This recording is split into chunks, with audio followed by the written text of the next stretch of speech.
आज अपन बात करेंगे मराठा साम्राज्य।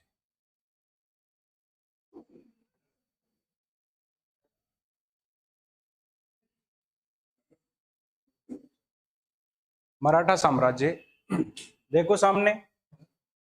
सबसे पहले एक बार अपन बात कर लेते हैं मराठा साम्राज्य के वंश वृक्ष की, है ना। कल मैंने आपको वैसे बता दिया था और आज एक बार फिर से बता देता हूं। सबसे पहले एक नाम अपन को मिलता है मालूजी, ठीक है। मालूजी राज्य, मालूजी राज्य।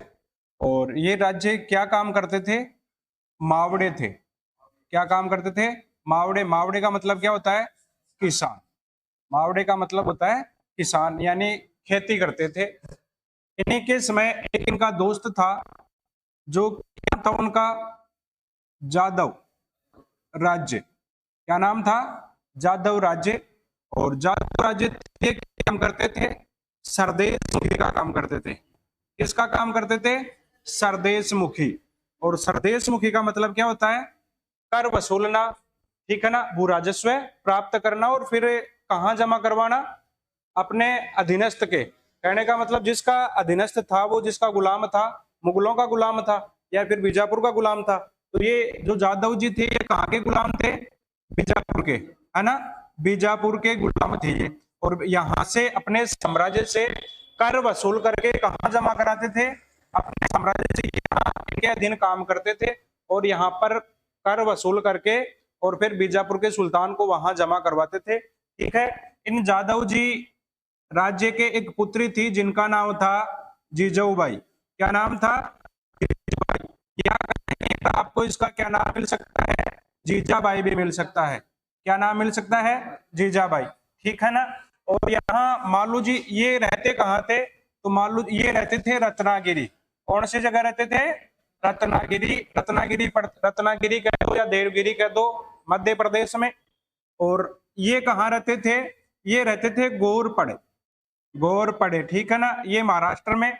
और इनके एक पुत्र था, इन पुत्र का क्या नाम था? शाहजी। क्या नाम था? शाहजी, ठीक है। शाहजी और मालू जी, यानी मालू जी अपने पुत्र को लेकर एक बार कहाँ गए थे?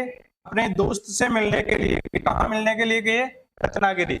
रत्नागिरी है ये। मालू जी जो मावड़े थे, जादव जी राज्य के दोस्त थे। क्या थे? दोस्त, है ना। अपन कह सकते हैं ये दोस्त थे और दोस्त से मिलने के लिए वहां गए थे रत्नागिरी, या फिर अपन बोल सकते हैं देवगिरी। जब ये देवगिरी गए तो यहाँ पर आराम से दोनों दोस्त थे, बैठे बैठे आराम से मिल रहे थे। और जब ये मिल रहे थे तो इनकी एक तो आपकी जीजाऊबाई और शाहजी, ये दोनों एक दूसरे को देख रहे थे, ठीक है ना। एक दूसरे को देख रहे थे, निहार रहे थे। इस कारण से ये दोनों चाहते थे कि हम शादी करें, हम शादी करें। इनके जब इन दोनों लड़कों और लड़कियों को देखा मालू जी ने जब इनको देखा, दोनों लड़के और लड़कियों को, तो अपना अपने दोस्त को कहते हैं, इसको कहते हैं अपने दोस्त को। और दोस्त को कहकर के कहते हैं कि अपनी जो दोस्ती है वो दोस्ती किसमें परिवर्तित कर ले? रिश्तेदारी में, है ना। अपनी दोस्ती है वो रिश्तेदारी में परिवर्तित कर ले और अपने दोनों लड़कों और लड़कियों का विवाह है एक साथ कर ले। लेकिन यहाँ इन्होंने मना कर दिया कि आप कहाँ किसान और मैं कहाँ नौकरी करने वाला। आप कहाँ, आप तो क्या करते हो? किसानी खेती करते हो और मैं क्या करता हूं? नौकरी करता हूं। इसलिए मैं ये विवाह नहीं करूंगा, ये विवाह नहीं करूंगा। लेकिन जीजाऊबाई थी, ये जीजाऊबाई चाहती थी कि मैं किसके साथ में विवाह करूं? शाहजी के साथ में विवाह करूं। इन्होंने अपने लड़की के जिद में शाहजी के साथ में इनका क्या कर दिया? विवाह कर दिया। यानी शाहजी, आपके शाहजी हो गया, विवाह हो गया। ये विवाह खूब दिनों तक नहीं चला। ये विवाह खूब दिनों तक नहीं चला। नहीं इसलिए नहीं चला क्योंकि जीजाऊबाई चाहती थी कि आपका शाहजी क्या करे? खेती करे। यानी ये मावड़े ही रहे। क्या रहे? मावड़े, यानी किसान ही रहे, ये किसी के गुलाम न बने। जबकि शाहजी भोंसले थे, ये चाहते थे कि मैं, जो मेरे ससुर जी जो काम करते थे सरदेश मुखी का, चौथ वसूली का, भू राजस्व वसूली का जो काम करते थे, वो काम मैं करूं, है ना। इस कारण से दोनों के आपस में बनी नहीं, और नहीं बनी तो ये इसको त्याग करके और कहाँ चले गए थे? बीजापुर के सुल्तान के वहां चले गए और वहां जाकर के क्या करने लग गए, सरदेश मुखी का काम करने लगे। इसका काम करने लगे, सरदेश मुखी का। अब जब ये सरदेश मुखी का काम करने लग गए, यहाँ सरदेश मुखी, जब ये यहाँ जाकर के सरदेश मुखी का काम करने लग गए तो इनकी जो पत्नी थी, ये पत्नी जिजोबाई, ये कहाँ रहने लगी, जिजोबाई, जिजोबाई है, ये रहने लग गई थी शिवनेर। कहाँ रहने लग गई थी, शिवनेर में। शिवनेर है ना, शिवनेर, इस शिवनेर में रहने लग गई। और यहाँ पर ही इनके पुत्र का जन्म हुआ था, जिसका क्या नाम था, शिवाजी। इनके पुत्र का नाम क्या था, शिवाजी। यहाँ शिवाजी है अपनी माता, शिवाजी अपनी माता व दादाजी। दादाजी कौन थे इनके, अपन को नाम मिल सकता है कोणदेव, क्या कह सकते हैं अपन, कोणदेव भी कह सकते हैं, या फिर इनका और क्या नाम मिल सकता है, कोणदेव। ठीक है ना, ये कोणदेव और अपनी माता जिजोबाई के संरक्षण में रह करके बड़े हुए। और इनकी माता जिजोबाई है ना, जिजोबाई, ये शिवाजी को हमेशा कौन सी कहानियां सुनाती थी, महाभारत के योद्धाओं की, रामायण के योद्धाओं की ऐसी कहानियां सुनाती थी, है ना। किन कहानियां सुनाती थी, योद्धाओं की। और इनसे एक वचन भी मांगा था, कहा था आपको गाय की रक्षा करनी है, आपको हिंदू की रक्षा है ना, हिंदू, आपको अपने कुल या फिर आपकी जाति की भी आपको क्या करनी है, रक्षा करनी है। और साथ ही साथ आपको किसकी रक्षा करनी है, ब्राह्मणों की। ठीक है ना, ब्राह्मणों की भी आपको क्या करनी है, रक्षा करनी है। हिंदुत्व पर इनका हिंदुत्व है, यानी ये मुगलों के अधीन न रह करके कहाँ रहना चाहते थे, अलग से स्वतंत्र रहना चाहते थे और अपने साम्राज्य के पूरे को क्या करना चाहते थे, हिंदुत्व है। और हिंदुत्व का बीज है बचपन से इनकी माता ने इनके बो दिया था। कहने का मतलब इनकी माता थी वो हमेशा ही हिंदू का ही प्रचार करती थी, हिंदू के बारे में ही बताती थी। इससे ये चाहते थे कि मैं एक अलग से साम्राज्य बनाऊं और वो पूरा का पूरा किसका हो, हिंदुओं का हो। किसका हो, हिंदुओं का। इस कारण से इन्होंने फिर अपने साम्राज्य में हिंदुओं को ज्यादा महत्व दिया, न कि मुगलों को। ठीक है ना।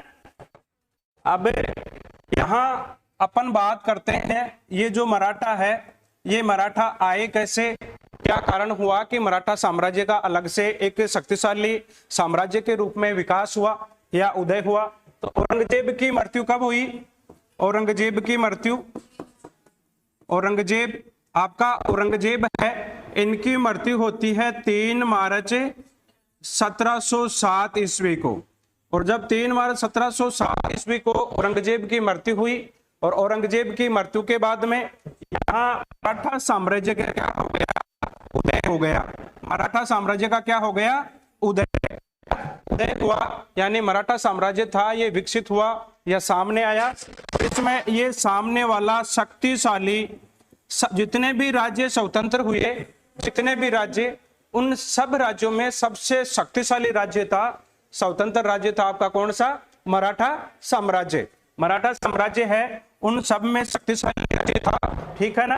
अब औरंगजेब की मृत्यु के बाद में आगे अपन बात करते हैं यहाँ पर, यहाँ 16वीं 17वीं शताब्दी में, कौन सी शताब्दी में, 16वीं 17वीं शताब्दी में एक धार्मिक विद्रोह चल रहा था। कौन सा विद्रोह है, धार्मिक विद्रोह है। और उस धार्मिक विद्रोह की वजह से भी यह मराठा साम्राज्य है ये उत्पन्न हुआ, इसका भी उदय हुआ। यानी धार्मिक विद्रोह था, ये मुगलों के खिलाफ था, मुसलमानों के खिलाफ था। इस कारण से ये भी एक मराठा साम्राज्य को उदय करने का कारण है। इसके बाद तो सब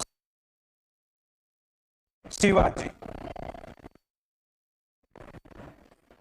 ठीक है, शिवाजी सबसे पहले शासक बन गए। और शिवाजी का सबसे पहले अपन बात करते हैं इनका जन्म। इनका जन्म है वो कहाँ होता है, 19 फरवरी 1627 ईस्वी को शिवनेर, कहाँ होता है, शिवनेर। और शिवनेर कहाँ पड़ता है, महाराष्ट्र में। शिवनेर कहाँ पड़ता है, महाराष्ट्र में। यानी सबसे पहले जो शासक बने मराठा साम्राज्य के और ये मराठा साम्राज्य के पहले जो शासक थे ये थे आपके शिवाजी। और इन शिवाजी ने 1627 ईस्वी से लेकर के 1680 ईस्वी तक क्या किया था, इन्होंने शासन किया था। जब इनके पिता इनको छोड़ करके चले गए थे तो अपने दादा के पास रहे थे शिवनेर में। पूना की जागीर इनको प्राप्त हो गई थी और वहीं पर ये छोटे से ही रहने लगे थे, है ना। इनके पिता का क्या नाम था, भोंसले। क्या नाम था, शाहजी भोंसले, ठीक है ना, ये पिता नाम था। और इनकी माता कौन थी, इनकी माता जिजाऊबाई। क्या नाम था, जिजाऊबाई, ठीक है ना। इनकी माता का नाम था जिजाऊबाई। कहा जाता है कि ये देवगिरी के यादव राजवंश से संबंधित थी। जिजाऊबाई कौन से राजवंश से संबंधित थी, देवगिरी के यादव राजवंश से। और आपके शिवाजी थे ये किस राजवंश से संबंधित थे, मेवाड़ के सिसोदिया राजवंश से। यानी मेवाड़ का जो सिसोदिया राजवंश था और उन सिसोदियाओं के वंशज हुआ करते थे आपके शिवाजी के पिताजी कौन थे, मालू जी। और मालू जी के पिताजी थे मांझी। ये मांझी हैं, ये सिसोदिया राजवंश से संबंधित थे। कहाँ के थे, सिसोदिया, मेवाड़ के, ठीक है ना। अब इनका विवाह हुआ और इनका विवाह होने के बाद में इनके एक पुत्र का जन्म हुआ जिनका क्या नाम है, शिवाजी। अब इन दोनों में काम को लेकर के क्या हो गई थी, खटपट हो गई थी। और ये अपने दादा के साथ और माँ के साथ कहाँ रहने लग गए थे, शिवनेर में रहने लग गए, है ना। इनके गुरु कौन थे, इनके गुरु हैं सम्राट है गुरु क्या नाम है, सम्राट गुरु रामनाथ। और इसमें तुकाराम जी एक मराठी भाषा के संत थे जिन्होंने मराठी भाषा में उपदेश दिया है। उनका क्या नाम था, तुकाराम जी। तुकाराम जी से शिवाजी बहुत ज्यादा प्रभावित थे। किनसे, तुकाराम जी से। आपको ध्यान रखना है, तुकाराम जी से, यानी शिवाजी हैं वो कौन से संत थे सब प्रभावित थे, तो तुकाराम जी से। इनके गुरु कौन है, गुरु रामदास। और इनके शिक्षक कौन थे, इनके शिक्षक कौन थे, इनके दादाजी कोंडदेव, ठीक है। अब आगे बात करते हैं शिवाजी के बारे में। शिवाजी है 46 ईस्वी में एक किले को जीतते हैं, आपको बताया था। आपके ये कौन सा किला है, पुराण किला, ठीक है, पुराना किला। और 1643 ईस्वी में इसको विजित करते हैं। यहाँ कोई भी राज्य या सेनापति होगा वो इस तरीके से यहाँ पर क्या करेगा, अटकाने की कोशिश करेगा, है ना। जबकि शिवाजी है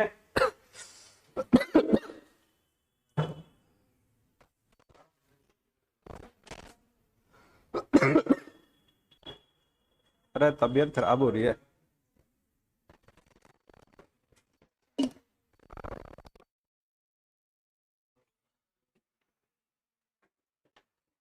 कोई भी राज्य है या सेनापति है वो किस साइड से आक्रमण करने की कोशिश करेगा, ढलान वाले क्षेत्र से।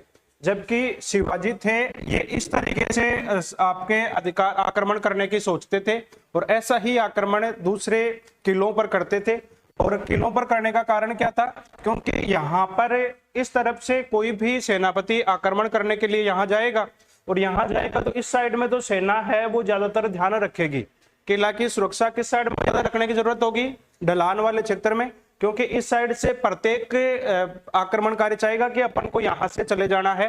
जबकि शिवाजी थे वो सीधा आक्रमण करना चाहते थे और सीधा ही आक्रमण करते थे। देखो एक बार यहाँ शिवाजी है ये किसका प्रयोग करते थे, गोयरा का, है ना, गोयरा।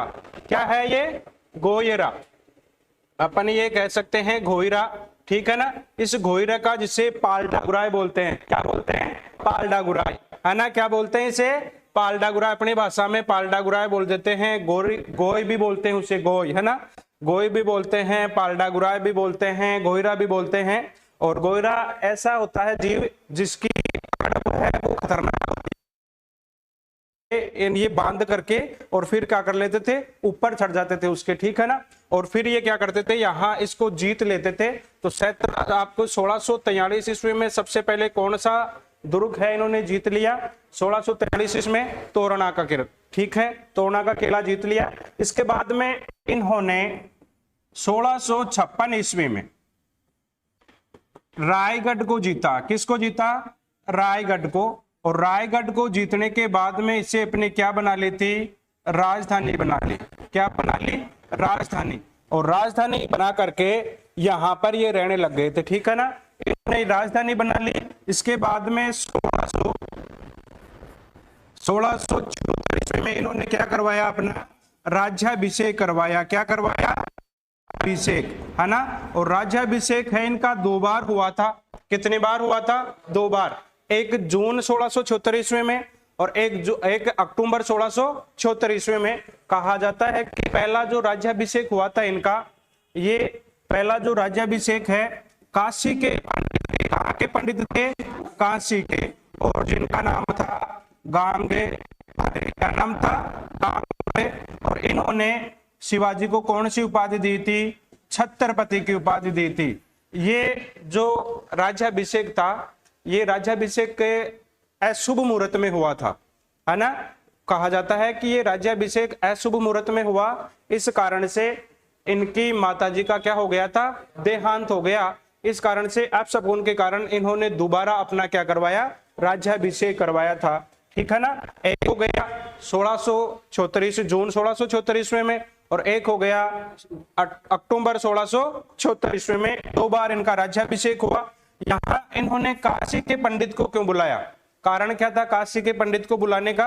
क्योंकि यहाँ के रायगढ़ के जो पंडित थे वो इन्हें क्या नहीं मानते थे? ब्राह्मण थे ना, वो क्षत्रिय नहीं मानते थे। और क्षत्रिय नहीं मानने के कारण इन्होंने किसको बुलाया था?